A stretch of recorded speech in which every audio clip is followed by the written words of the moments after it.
മർത്തോമ യുവജന സഖ്യം വനിതാ ഫോറം നോമ്പ് ധ്യാന ചിന്തകൾ 13-ാം ദിവസം. വലിയ നോമ്പ് യേശുക്രിസ്തുവിൻ്റെ പീഡാനുഭവത്തിൻ്റെയും മരുഭൂമിയിലെ 40 ദിവസത്തെ പ്രാർത്ഥനയുടെയും ഉപവാസത്തിൻ്റെയും ഓർമ്മ പുതുക്കലാണ്. ഇതിലൂടെ അർത്ഥമാവുന്നത് യേശുക്രിസ്തുവിലൂടെ വെളിവാക്കപ്പെട്ട രക്ഷയുടെയും ദൈവരാജ്യത്തിൻ്റെയും ദൈവസ്നേഹത്തിൻ്റെയും സന്ദേശമാണ്. അല്പസമയത്തെ ധ്യാനത്തിനായി എനിക്ക് ലഭിച്ചിരിക്കുന്ന വേദഭാഗം ഇയ്യോബിൻ്റെ പുസ്തകം 25-ാം അധ്യായം 1 മുതൽ 6 വരെയുള്ള വാക്യങ്ങളാണ്. ഇയ്യോബ് ദൈവഭക്തനും നിഷ്കളങ്കനും നേരുള്ളവനും ദോഷം വിട്ടകന്നവനും ആയിരുന്നു. വളരെ കഷ്ടതയിലൂടെ കടന്നുപോയ നീതിമാനായ ഒരു മനുഷ്യൻ്റെ ഹൃദയസ്പർശിയായ അനുഭവമാണ് ഇയ്യോബ് എന്ന പുസ്തകത്തിലെ പ്രതിപാദ വിഷയം.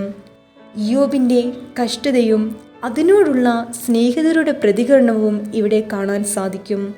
നീതിമാനായ മനുഷ്യനുണ്ടാകുന്ന കഷ്ടങ്ങളും അതിലൂടെ ലഭിച്ച ദൈവാനുഗ്രഹങ്ങളെ പറ്റിയാണ് ഈ പുസ്തകത്തിൽ രേഖപ്പെടുത്തിയിരിക്കുന്നത്. പ്രസംഗത്തിന് ആധാരമായി ഞാൻ തിരഞ്ഞെടുത്തിരിക്കുന്ന വാക്യം ഇയ്യോബ് 25-ാം അധ്യായം 2-ാം വാക്യം. ആധിപത്യവും ഭയങ്കരത്വവും അവൻ്റെ പക്കലുണ്ട്, തൻ്റെ ഉന്നത സ്ഥാനങ്ങളിൽ അവൻ സമാധാനം പാലിക്കുന്നു. ബിൽദാദിൻ്റെ അന്തിമ പ്രസംഗമാണ് ഈ ഭാഗം. മനുഷ്യൻ്റെ പരിമിതികളെപ്പറ്റി ഇവിടെ പ്രതിപാദിക്കുന്നു. ചിന്തകളിൽ പോലും പാപത്തിൻ്റെ നിഴലുകൾ പതിഞ്ഞിരിക്കുന്ന മനുഷ്യന് ദൈവസന്നിധിയിൽ നിൽക്കുവാൻ ദൈവത്താലുള്ള നീതീകരണത്താലേ സാധ്യമായി തീരുകയുള്ളൂ. എന്നാൽ മനുഷ്യനെയും അവൻ്റെ ബലഹീനതകളെയും അറിയുന്ന ദൈവം ദാനമായി നമ്മിൽ തന്നിരിക്കുന്ന ദൈവകൃപയാലേ അത് സാധ്യമായി തീരുകയുള്ളൂ.